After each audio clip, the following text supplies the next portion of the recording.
Susan Sainato is an English professor who teaches college writing 2 and honors courses.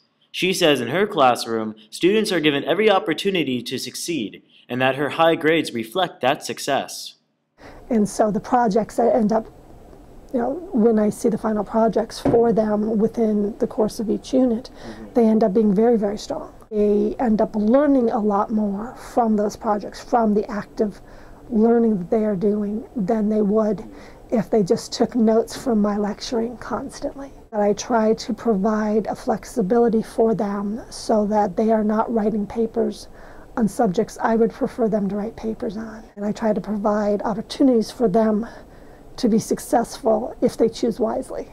Now, would I have gotten the same level of effort for a traditional paper on some book that I might have liked and they might not have liked? No. And I found that students then are willing to work a little harder for me.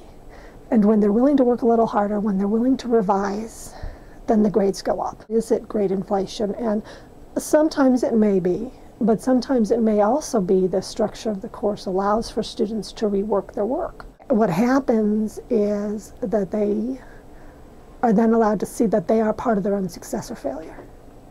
Spend all sorts of time and could, ostensibly put the work in and correct everything and make the paper much more interesting, and could go from a D to an A on a revision.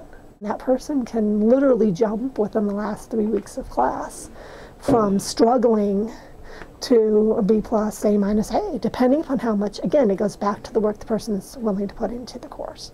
I am too busy teaching to worry about grade inflation in some sense.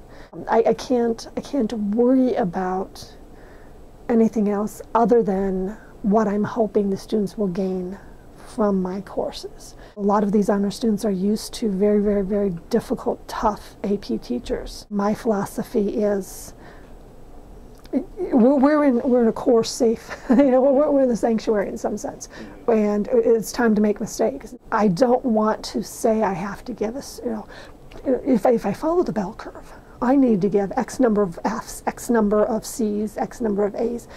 To me, that doesn't fit if I'm going to be fair with students. If I give the students tests or I give them assignments and they work hard and they do well, they should receive the grades to show the success of the projects.